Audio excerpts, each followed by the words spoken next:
আচ্ছা, আজকে আমরা যেটা করব সেটার নাম হচ্ছে ফ্লুইড মেকানিক্স। তো ফ্লুইড মেকানিক্সের প্রথমে বেশ কিছু বেসিক জিনিস যেগুলো তোমরা অলরেডি জানো, তো সেগুলো বলে আর টাইম ওয়েস্ট করবো না, জাস্ট বেসিক জিনিসগুলো বলবো, বলে যেটা মেন পার্ট সেটা হচ্ছে ভিসকোসিটি, সেটাকে এক্সপ্লেন করব। চলো, প্রথমে যে পার্টগুলো বলছি এগুলোতে কোশ্চেন আসবে না, তবু একবার জানিয়ে দেওয়ার জন্য বলছি। ফ্লুইড ডাইনামিক্স জিনিসটা আমরা যেটা করছি সেটাকে অ্যাকচুয়ালি বলে fluid dynamics. Obviously fluid dynamics মানে এর মধ্যে কি কি আছে আগে একটু বুঝে নাও। ফ্লুইড ডাইনামিক্স মানে হচ্ছে একটা হচ্ছে স্ট্যাটিক থাকবে, যে স্ট্যাটিকটা মোটামুটি তোমরা 9-10 এ পড়ে এসছো। দেখো আমি যা যা বলবো সবই জানা, হয়তো বেসিক কিছু জায়গায় তোমরা ফর্মুলা হিসাবে মুখস্থ করেছো, জেনারেলাইজড পড়োনি, সেটা একটু হয়তো নতুন কিছু লাগবে, বাট বাকি সবকিছুই মোটামুটি জানা স্ট্যাটিক। তারপরে হবে হচ্ছে গিয়ে ডাইনামিক। ডাইনামিক মানে হচ্ছে যখন সেটা মুভ করবে, যখন সেটা মুভ করবে, এর মধ্যেই আমরা সেটাকে ধরবো সারফেস টেনশন আর ভিসকোসিটি। তো সারফেস টেনশন তো অলরেডি ভিডিও করে তোমাদের দিয়ে দিয়েছি, এটা কিন্তু আমাদের ফ্লুইড ডাইনামিক্স এর আন্ডারেই পড়ে। আর আজকে আমরা করব ভিসকোসিটি। প্রথমেই বলে রাখি, ক্লাসটা রেকর্ডিং ক্লাস হচ্ছে, অনলাইন মানে লাইভ ক্লাস নয়। এখন একটা পোরশন করছি, আর অলরেডি আমার বার্নৌলিস থিওরেম ওগুলো অলরেডি করা ছিল, সেটাকে আমি জয়েন করে তোমাদের ভিডিওগুলো আপলোড করব। তাহলে বেসিক জিনিস বুঝে নাও। প্রথম যেটা ইম্পর্টেন্ট জিনিস, আচ্ছা ফ্লুইড মানে তো সবার জানা, ফ্লুইড মানে কি? Which can flow. Which can flow মানে লিকুইডও হতে পারে প্লাস গ্যাসও হতে পারে। তো আমরা মেইনলি এখানে লিকুইডই বলবো, বাট গ্যাসের ক্ষেত্রেও অ্যাপ্লিকেবল। গ্যাস নিয়ে আমরা ডিটেইল স্টাডি করেছি থার্মোডাইনামিক্স কেটিজি পোরশনটাতে। তো এখানে আমরা মেইনলি লিকুইডই বলবো, বাট ফ্লুইডও মানে গ্যাসের ক্ষেত্রেও হতে পারে। প্রথম জিনিস হচ্ছে আইডিয়াল ফ্লুইড কাকে বলে, আগে সেটা জানতে হবে। Properties of ideal fluid. Ideal fluid number 1 যেটাকে বলে সেটার নাম ইনকম্প্রেসিবল। ইনকম্প্রেসিবল মানে কি? ইনকম্প্রেসিবল কথাটার মানে যাকে কম্প্রেস করা যায় না। কম্প্রেস যদি করা না যায় তাহলে ভলিউম চেঞ্জ হবে না, আর ভলিউম যদি চেঞ্জ না হয় মাস তো চেঞ্জ হতেই পারে না। তাহলে মাস বাই ভলিউম মানে ডেনসিটি, ভলিউম যদি চেঞ্জ না হয় তাহলে ডেনসিটি কনস্ট্যান্ট থাকবে। তোমরা কি বলো? তোমরা বলো স্যার তোমরা জানতামই ডেনসিটি কনস্ট্যান্ট। না, এটা আইডিয়াল ফ্লুইডের প্রপার্টি। ইন রিয়ালিটি মানে যদি সেটা ইন রিয়ালিটি অ্যাকচুয়াল ফ্লুইডরা হয় কম্প্রেসিবল। যেমন ধরো যদি আমি ওয়াটারের ক্ষেত্রেই বলি, তার ভ্যালু হচ্ছে 0.40 তারপরে 48, তো প্রায় নেগলিজেবল ভ্যালু। দ্যাটস ওয়াই আমরা সব অ্যাজিউম করব সব ফ্লুইড কি আইডিয়াল ফ্লুইড। আবার রিপিট করছি, আইডিয়াল ফ্লুইড মানে ইনকম্প্রেসিবল কথাটার মেন মানে ডেনসিটি কনস্ট্যান্ট। বার্নৌলিস থিওরেমে তোমরা এই কথাটা বারবার দেখবে, আমি বলেছি ডেনসিটি কনস্ট্যান্ট মিন্স ইনকম্প্রেসিবল। এই হলো তার মিনিং। নাম্বার 2 নিয়ে তো আমরা ডিটেইলস পড়ব, এর নাম জিরো ভিসকোসিটি। আমি আসছি ভিসকোসিটিতে একটু বাদে, আগে একটু নোট ডাউন করে নাও। জিরো ভিসকোসিটি এই হলো বেসিক জিনিস। ক্লিয়ার এত অবধি সবার? চলো এবার কিছু বেসিক কথা বলে নিই, তাহলে আমরা মেন আমাদের কাজ হবে এই জায়গাটাকে নিয়ে, বাট একটু বেসিক কথা কিছু বলে নিই স্ট্যাটিকের। তোমরা এগুলো জানো, দেখো একবার। ফ্লুইডের ক্ষেত্রে আমরা যেটা বলি, খুব অ্যাপ্লাই করি, সেটার নাম হচ্ছে প্রেসার। প্রেসারের ফর্মুলা সবাই বলো F/A। এটা আমরা আরো এক জায়গায় করেছি। কোথায় করেছি? অ্যানসার হচ্ছে গিয়ে ইলাস্টিসিটিতে। ইলাস্টিসিটিতে দেখবে আমরা লিখেছিলাম তার নাম স্ট্রেস। বাট খুব ইম্পর্টেন্ট থিং, এবার এই ফর্মুলাটা কিন্তু ভুল ফর্মুলা, এত ভেতরে যাই না আমরা, বাট যখন জানবে তখন অ্যাকচুয়াল কনসেপ্টটা তো জানা উচিত। যখনই আমি বললাম pressure is equal to F/A, সবাই বললে ঠিক আছে। যেই আমি কেটে দিলাম, এবার সবার মাথায় কিছু কোশ্চেন আসছে হয়তো। অ্যাকচুয়াল ফর্মুলা হচ্ছে এইটা, F perpendicular by A.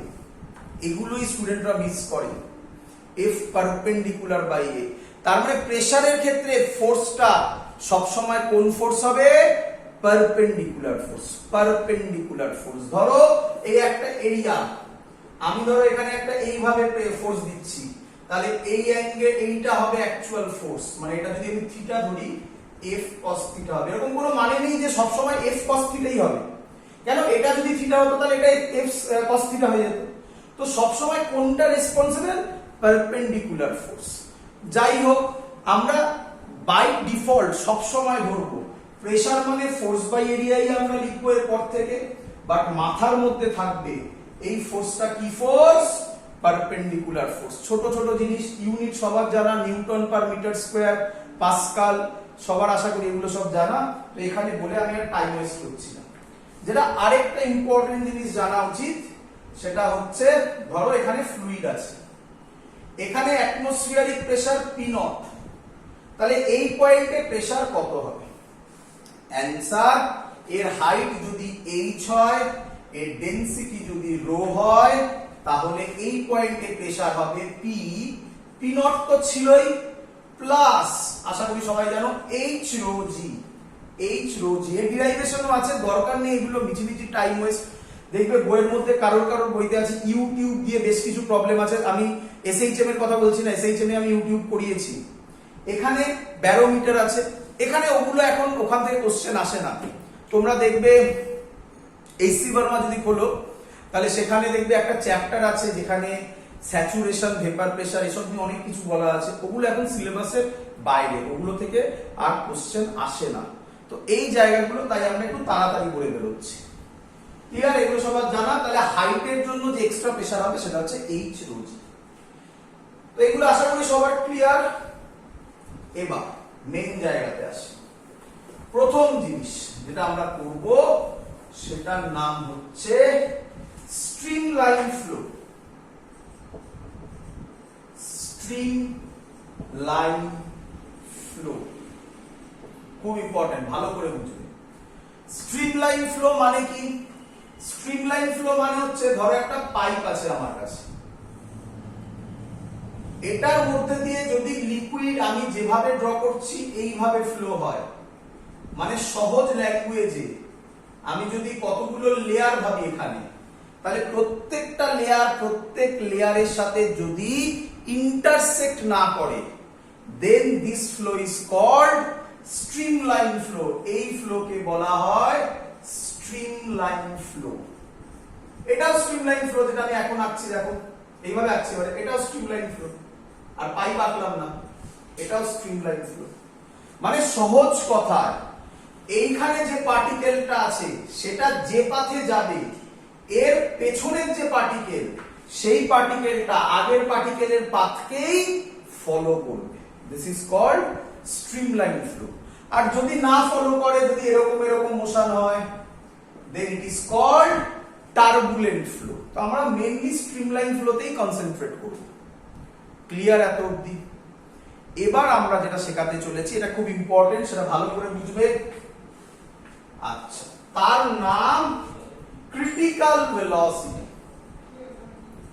Critical velocity খুব ইম্পর্টেন্ট, খুব ইম্পর্টেন্ট, ভালো করে শুনবে। ক্রিটিক্যাল ওয়ার্ডের মানে কি? ইন রিয়ালিটি ক্রিটিক্যাল ওয়ার্ডের মানে দুটো স্টেটের মাঝখানের পয়েন্ট। মানে ক্রিটিক্যাল মানে হচ্ছে কোনো একটা পয়েন্ট, তার থেকে একটু বেশি হলে অন্য কোনো একটা জায়গায় পৌঁছে যাবে। কি জায়গায় পৌঁছবে আমি সব এক্সপ্লেন করব। তার থেকে কম হলে আরেকটা জায়গায় পৌঁছবে। এক্সাম্পল, ধরো আমরা বলি লোকটা ক্রিটিক্যাল কন্ডিশনে আছে, মানে ওর থেকে একটু খারাপ হলে লোকটা মরে যাবে, অন্য স্টেটে চলে গেল। একটু ভালো হলে লোকটা আবার বেঁচে যাবে। ক্লিয়ার? সিমিলারলি ক্রিটিক্যাল অ্যাঙ্গেল, দেখো কোথা থেকে যাচ্ছি, সব একটা ওয়ার্ড দিয়ে মিনিং চলে আসবে। ক্রিটিক্যাল অ্যাঙ্গেল এর মানে যদি light, angle of incidence critical অ্যাঙ্গেলের থেকে কমে পড়ে, তাহলে রিফ্র্যাকশন হবে। ক্রিটিক্যাল অ্যাঙ্গেলের থেকে বেশিতে পড়লে রিফ্লেকশন হবে। কমে পড়লে রিফ্র্যাকশন, বেশি হলে রিফ্লেকশন, আলাদা আলাদা স্টেট। ক্রিটিক্যাল টেম্পারেচার সেম ভাবে পড়েছো কেমিস্ট্রিতে, ওটাও তাই। ওর থেকে বেশি থাকলে গ্যাস, কমে থাকলে লিকুইড, সেম জিনিস। ক্রিটিক্যাল ভেলোসিটি, আবার তো ডেফিনেশন হয়ে যাওয়ার কথা। ক্রিটিক্যাল ভেলোসিটি আমি লিখছি না, কারণ এগুলো লেখার কোনো মানে নেই। জেনারেলি এখান থেকে সেভাবে কোশ্চেন আসে না, জাস্ট কনসেপ্টের জন্য আমি বলে রাখছি, তোমরা নোট ডাউন করে নিও। Critical velocity is that velocity above which the flow is turbulent and below which the flow is streamlined. Very simple. Above which, critical velocity is that velocity above which the flow is turbulent, below which the flow is streamlined. Clear idea? চলো এবার sir critical velocity কার কার উপর depend করে, ওটা একটু বাদে আসছি, কারণ একটা জিনিস আমার বোঝানোর দরকার, তারপরে আমরা সেই জায়গাটায় আসবো। তো তার নাম এবার আমরা যেটা বোঝাবো, তার নাম ভিসকোসিটি। সহজ ল্যাঙ্গুয়েজ, ভিসকোসিটি। তো ভিসকোসিটি বুঝতে গেলে আগে যেটা বুঝতে হবে তার নাম হচ্ছে ফ্রিকশন। আশা করি সবাই ফ্রিকশনের ভিডিওগুলো দেখেছো। ফ্রিকশনের দুভাগে ভাগ করেছিলাম, পারলে আবার ফ্রিকশনের ভিডিও দেখো, দেখো এক্স্যাক্টলি স্যার বলেছিল না। এখানে ছিল ফ্লুইডিক ফ্রিকশন, ফ্লুইডিক ফ্রিকশন, আর এখানে ছিল সলিড ফ্রিকশন। এর আন্ডারে সলিড ফ্রিকশনের আন্ডারে কাইনেটিক ফ্রিকশন, স্ট্যাটিক ফ্রিকশন, কাইনেটিকের আন্ডারে স্লাইডিং ফ্রিকশন, রোলিং ফ্রিকশন, এরকম করা হয়েছে। তো এটা নিয়ে তো আমরা পুরো পড়াশোনা করেছি ফ্রিকশন চ্যাপ্টারে। ফ্লুইডিক ফ্রিকশন মানেই হচ্ছে ভিসকোসিটি। এটা আশা করি ক্লিয়ার হলো। এবারে কিভাবে চ্যাপ্টার সামলানো হলো। ফ্লুইডিক ফ্রিকশন মানেই হচ্ছে ভিসকোসিটি। আশা করি সবার এইটুকুনি আইডিয়া আছে। ফ্লুইডিক ফ্রিকশন মানে, আচ্ছা ফ্রিকশন মানে দুটো লেয়ার বা দুজনের মধ্যে। ফ্রিকশন কোন দিকে কাজ করে? বডি যেদিকে যায় তার অপোজিট দিকে নয়। ফ্রিকশন কোন দিকে কাজ করে?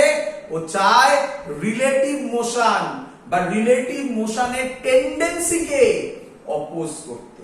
তাহলে দুটো লেয়ারের মধ্যে যখন রিলেটিভ মোশন থাকবে, সেম এখানেও তাই হবে, সেটাকে অপোজ করার জন্য যে ফোর্স, সেটাকে বলা হয় ফ্লুইডিক ফ্রিকশন। কেউ কেউ এখানে বলবে সেটার নাম ভিসকাস ফোর্স।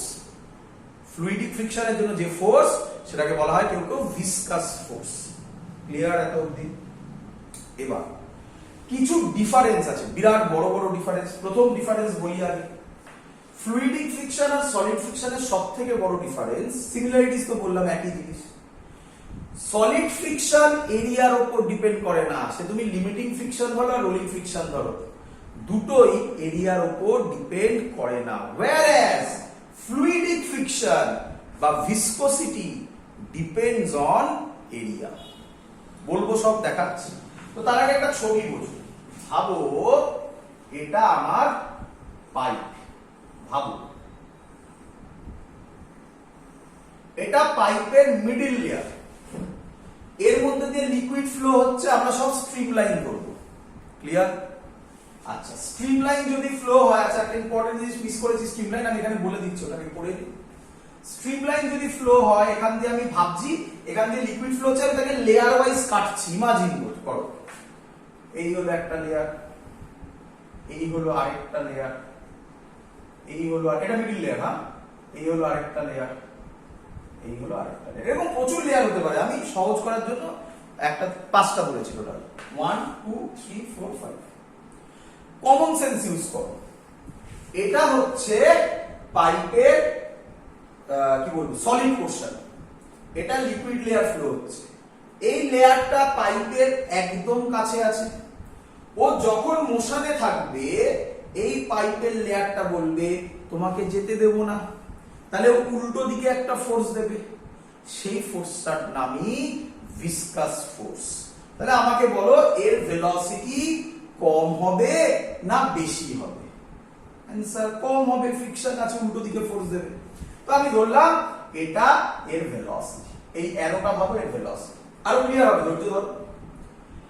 এর উপরের লেয়ারটাকে ভাবো, এর উপরের লেয়ারটা এই লেয়ারটার সাথে থেকে একটা লেয়ার দিয়ে কম্পেয়ার করো, তাহলে বুঝতে সুবিধা হবে। আমি জানি এদের মধ্যে একটা ফ্রিকশন হবে, বাট সেটা তো নিচেরটার ক্ষেত্রে অ্যাপ্লিকেবল। যখন আমি নিচে এটাকে ধরেছিলাম, আমি সব কম্পেয়ার করছি সলিডের সাথে। এই সলিডের থেকে এই লেয়ারটা, সেকেন্ড লেয়ারটা দূরে আছে এর কম্পেয়ারে। যদি দূরে থাকে তাহলে ওকে এই লেয়ারে যা ভিসকাস ফোর্স দিয়েছিল এই লেয়ারে কি সেই দেবে না তার থেকে কম দেবে? অ্যানসার কম দেবে। তাহলে এর ভেলোসিটি একটু বেশি হবে। এই হলো তার ভেলোসিটি হবে। দেখো অ্যারোটা বড়, দেখতে পাচ্ছ? অ্যারো ছোট, অ্যারো বড়, বাড়ছে। আশা করি সবাই বুঝতে পারছো। তাহলে মিডিল লেয়ারটার ভেলোসিটি সবথেকে বেশি হবে, তাই না? একই জিনিস এবার আবার উপর দিকে রিপিট হবে। এটার যা হয়েছে এটারও তাই হবে, এটার যা হয়েছে এটারও তাই হবে। এটাকে বলে, তাই কেউ কেউ একটু বেঁকে গেছে, কেউ কেউ ভেলোসিটি প্রোফাইল। ফ্লুইড ডাইনামিক্স বা বলা হয় অ্যারোডাইনামিক্স এর স্ট্রাকচার এটা। যত জিনিস আছে যারা যারা জুড়ে যায় তাদের সবার স্ট্রাকচার এরকম হয়। অ্যানসার প্লেনের স্ট্রাকচার এরকম হয়, অ্যারোর স্ট্রাকচার এরকম হয়, ফিশের স্ট্রাকচার এরকম হয়, প্রচুর আছে। বোট যখন যায় তার স্ট্রাকচার এরকম হয়।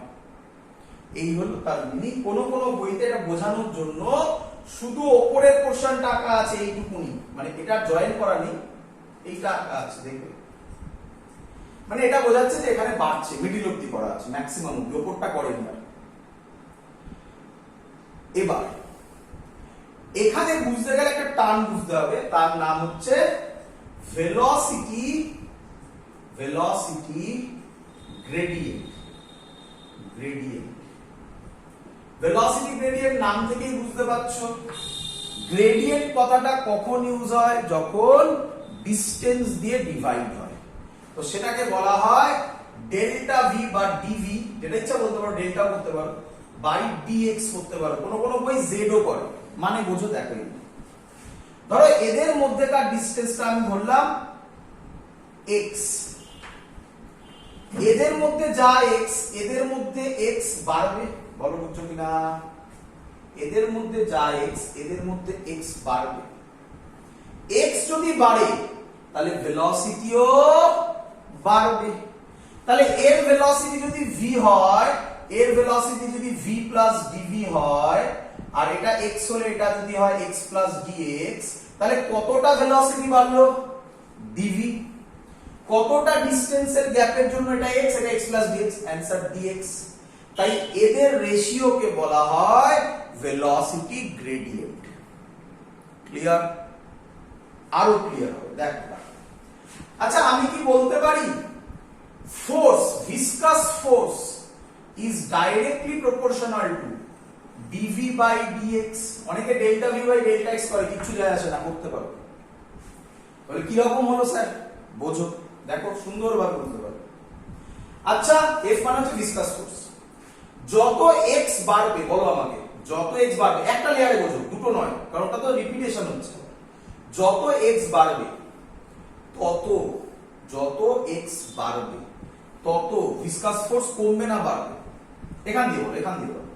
যত এক্স বাড়বে ভেলোসিটি বাড়বে, ভিসকাস ফোর্স কমবে। দেখো মেলাও, যত এক্স বাড়বে এফ কমবে, সিম্পল থিং।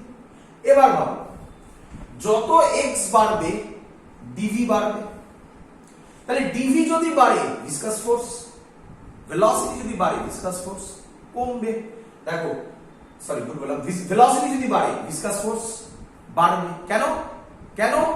রিলেটিভ মোশন বাড়ছে, রিলেটিভ মোশন বাড়ছে, রিলেটিভ মোশন যদি বাড়ে ভিসকাস ফোর্সও বাড়বে। এই দেখো, ডিভি যদি বাড়ে এফও বাড়বে, ডাইরেক্টলি প্রপোর্শনাল। ক্লিয়ার? আর আগেই বলেছি F directly proportional to A. এদের যদি আমি কম্বাইন করি তাহলে জিনিসটা দাঁড়াবে F directly proportional to A dv by dx. কোন কোন বইতে মাইনাস সাইন দেয়, মাইনাস মানে তোমরা জানো অপোজিং ফোর্স, রিটার্ডিং ফোর্স বলি, দিতে পারো। প্রপোর্শনাল সাইন হটালে একটা কনস্ট্যান্ট আসবে, এর নাম ইটা, এনটাকে বাড়িয়ে লেখা হয়। এরই নাম কোএফিসিয়েন্ট অফ ভিসকোসিটি, এরই নাম কোএফিসিয়েন্ট অফ ভিসকোসিটি। তাহলে এটা dv বাই dx। কেউ কেউ মাইনাস দেয়, মাইনাস মানে অপোজিং ফোর্স বলে। তাহলে এখান থেকে আমাকে বলো ইটাকে বলা হয় তাহলে কোএফিশিয়েন্ট অফ ভিসকোসিটি। ক্লিয়ার? এবার আমাকে এখান থেকে বলো ইটা কত হবে এখান থেকে, ইটা কত হবে এখান থেকে? ইটা হবে f, আচ্ছা লোকে করে dx বাই dv, না ওটা করবে না, dv বাই dx থেকে একটা টার্ম ভাবো, মানে ওটাকে বলে ভেলোসিটি গ্রেডিয়েন্ট। তাহলে আমরা লিখতে পারি f, একই জিনিস হবে dv বাই dx। f এর ডাইমেনশন হয় m l t to the power -2, dv মানে কি ভেলোসিটি, তার ডাইমেনশন হবে l t to the power -1, x এর ডাইমেনশন কি হবে l, l কাটবে, এটা উপরে গেলে হবে m,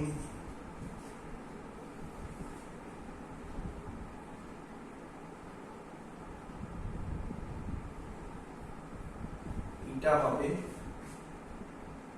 সরি ভুল করেছি না, a মিস করেছি না, a হবে। তাহলে এখানে হবে এটা f a হবে এখানে না, তাহলে এখানে একটা l স্কয়ার হবে,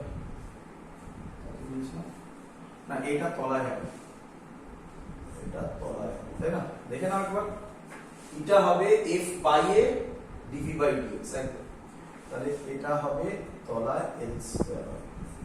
ঠিক আছে, তাহলে l স্কয়ার l কেটে একটা l করে থাকবে, তাহলে f l to the power -1, এটা কেটে to the power -1। So this is the dimension of coefficient of viscosity. Unit পারবে আশা করি সবাই, K G per metre per second. CGS এ বলে, বলো gram per centimetre per second. CGS এর একটা নাম আছে পয়েস, বলে রাখলাম, লাগে না, পয়েস, সিজিএস এর ওই নামটাকে শর্টে বলে পয়েস। চলো এবার যেটা একটা জিনিস আমি বলতে মিস করেছিলাম, স্ট্রিমলাইন ফ্লো, একটু ব্যাক করে যাচ্ছি তারপর মেলাবো। স্ট্রিমলাইন ফ্লো ছিল না, স্ট্রিমলাইন ফ্লো মানে কি ছিল, এরকম ছিল। তাহলে স্ট্রিমলাইন ফ্লো কখনো ইন্টারসেক্ট করবে না, মনে করছে আমি বলেছিলাম। তাহলে ওটার কোশ্চেনটা আমার করা হয়নি, পরীক্ষায় কোশ্চেন দেয় why two streamline motion, two streamline motion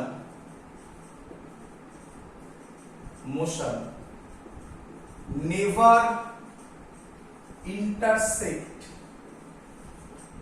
each other। তো কি হবে এর অ্যানসার, দেখো খুব সহজ, never intersect each other। কি হবে এর অ্যানসার, চলো ভালো করে বোঝো। আচ্ছা সবাই জানি, ধরো এটা একটা পাথ, এর যে কোনো পয়েন্টে ভেলোসিটির ডাইরেকশন কি দিয়ে রিপ্রেজেন্টেড হয়, অ্যানসার সেই পয়েন্টে একটা ট্যানজেন্ট ড্র করতে হয়, সেটাই রিপ্রেজেন্ট করে ভেলোসিটির direction.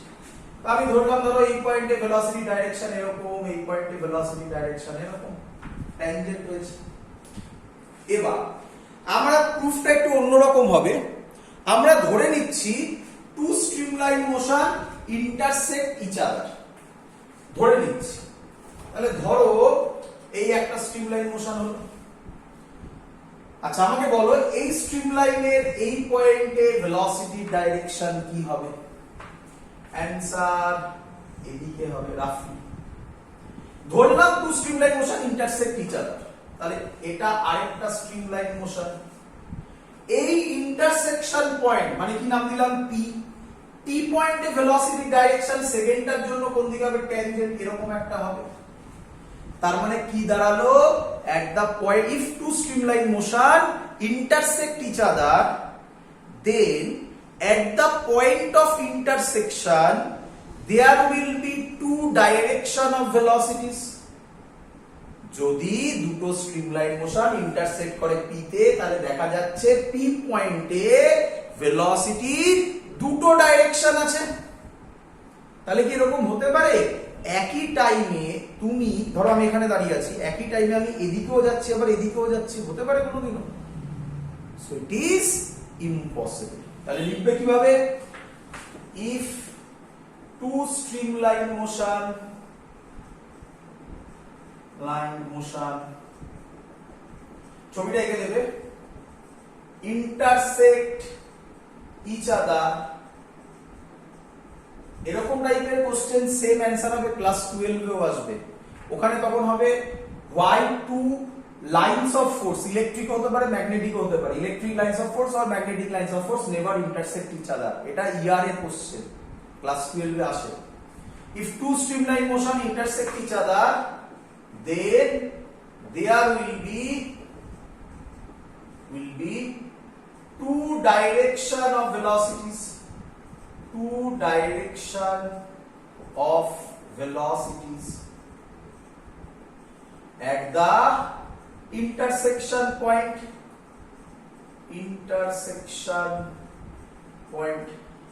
which is impossible. So two streamline motion never intersect each other. Clear সবার? চলো নেক্সট, একটু ব্যাকে গিয়ে করতে হচ্ছে কারণ ভিসকসিটি আবার বোঝানো হয়ে গেছে। ক্রিটিক্যাল ভেলোসিটি বলেছিলাম, আবার ব্যাক করে চলে আসো ক্রিটিক্যাল ভেলোসিটি। কেন বুঝতে পারবে স্যার কেন এরকম ব্যাকে গিয়ে বোঝাতে পারে? ক্রিটিক্যাল ভেলোসিটি কোশ্চেন করে ক্রিটিক্যাল ভেলোসিটির এক্সপ্রেশন কি হবে? So critical velocity is directly proportional to eta by rho D, এটা হলো এর ফর্মুলা। আচ্ছা, আমাদের সিলেবাসে এই ফর্মুলা কিভাবে এসছে তার প্রুফ ওরকম ভাবে নেই, বাট একটা প্রুফ আছে, সেটা আমি বলে দিচ্ছি। এবং আমি যে প্রসেসটা এখন আমি তোমাকে দেখাবো, এই প্রসেসটা এর পরেও আমরা ইউজ করব।